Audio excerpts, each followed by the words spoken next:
आज हम करेंगे हमारे लेसन नंबर 10 के क्वेश्चन आंसर्स। जैसे देखिए, commercial farmer are different from the substance farmer. आपको ये बताना है कि कमर्शियल फार्मर कैसे डिफरेंट होते हैं सब्सटेंस फार्मर से, आपको डिस्कस करना है इसके बारे में।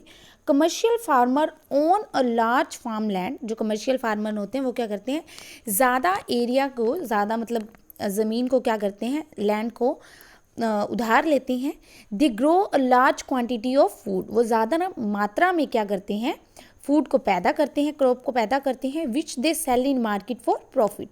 और वो उस फसल को क्या करते हैं, मार्केट के अंदर सेल कर देते हैं, प्रॉफिट के लिए बेच देते हैं। लेकिन जो सब्सटेंस फार्मर होते हैं वो क्या है, barely manage to raise enough food to meet the need of their family members. वो क्या है, मुश्किल से अपने परिवार को पालने के लिए क्या कर सकते हैं, अनाज उगा पाते हैं।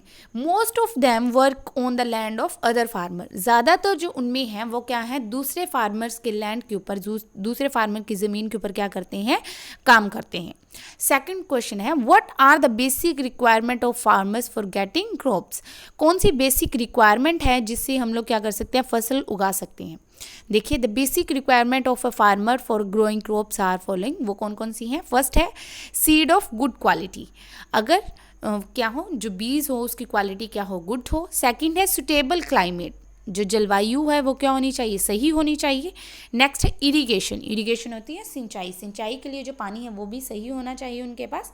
नेक्स्ट है manure and fertiliser. Manure and fertiliser, जो खाद वगैरह होती है वो भी क्या होनी चाहिए। पेस्टिसाइड एंड इंसेक्टिसाइड, कीटनाशक। एंड लास्ट है बेसिक फार्मिंग टूल्स। जो खेती करने के लिए जो टूल्स चाहिए, जो यंत्र चाहिए वो होने चाहिए। थर्ड क्वेश्चन है हमारा, what are the different type of farmings, famine and name the consequences of famine briefly. कौन कौन सी अलग टाइप के फेमाइन होते हैं, अकाल होते हैं, और उनकी वजह से कौन कौन सी दिक्कतें आती हैं। फर्स्ट है नेचुरल फेमाइन एंड सेकंड है मैन मेड फेमाइन। दो टाइप होते हैं।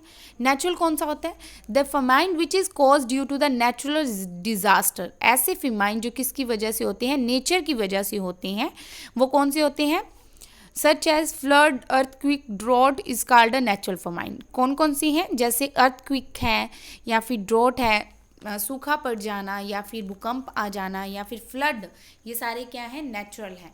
एंड सेकंड कौन से हैं, सेकंड है man made famine. Man made कौन से होते हैं, the famine which is causes due to the various human activities. ऐसे अकाल जो किसकी वजह से हो, ह्यूमन एक्टिविटीज़ की वजह से होते हैं। वो कौन से होते हैं, जो इन्वायरमेंट को इफेक्ट करते हैं, वो होते हैं मैन मेड फेमाइन। ठीक है, इसमें क्या होता है, the consequences famine are physical. ठीक है, जो फेमाइन की जो कॉन्सिक्वेंसेज होती हैं, जो इनकी वजह से हमें दिक्कतें आती हैं, वो फिजिकल भी हो सकती हैं, सोशल भी हो सकती हैं, नेक्स्ट क्या होते हैं, इकोनॉमिकल भी हो सकती हैं। ठीक है, the famine led to a malnutrition. जो फेमाइन होता है, अकाल की वजह से क्या होता है, मेल न्यूट्रिशन हो जाता है। बच्चों में पोषण तत्व की कमी हो जाती है, जो किस चीज़ को इफेक्ट करती है, growth of a children is hampered. जो बच्चों की जो ग्रोथ होती है उस पर क्या होता है, इफेक्ट होता है मेल न्यूट्रिशन की वजह से, क्योंकि उनके पोषक तत्व कम हो जाते हैं। नेक्स्ट है why the manure and fertiliser are important for produced a food. जो मैन्योर एंड फर्टिलाइजर है वो ज़रूरी क्यों है किसी भी फसल के लिए। Manure and fertiliser replenish the soil with the nutrients and lack of sufficient. Manure और जो फर्टिलाइज़र होते हैं ये क्या है, ये फसल के अंदर रिपेलिश कर देते हैं, मतलब उसके अंदर दोबारा पोषक तत्व को भर देते हैं।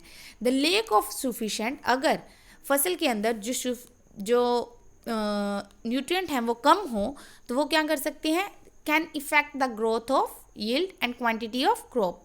ये क्या करते हैं, फसल की जो ग्रोथ है उसको इफेक्ट करते हैं, उसकी क्वांटिटी को इफेक्ट करते हैं। Manure are organic. जो मैन्योर होते हैं वो क्या होते हैं, ऑर्गेनिक होती हैं, ऑर्गेनिक खाद होती है। लेकिन जो सब्सटेंसेस होते हैं, ऑर्गेनिक सब्सटेंस होते हैं, लेकिन जो फर्टिलाइज़र होते हैं वो क्या होते हैं, केमिकल होते हैं। ठीक है, मैन्योर का एग्जांपल है बेटा जैसे गोबर की खाद, लेकिन जो केमिकल सब्सटेंस हैं, जैसे सब्सटेंस फर्टिलाइज़र हैं, वो कौन से होते हैं, यूरिया वगैरह। ठीक है, are both are added to for a growth of healthy crop. और दोनों को ही क्या किया जाता है, अच्छी फसल के लिए मिलाकर खेतों में क्या डाला जाता है, फसल के अंदर डाला जाता है। तो ये क्वेश्चन आप अपनी फेयर नोटबुक के अंदर राइट करेंगे। Thank you.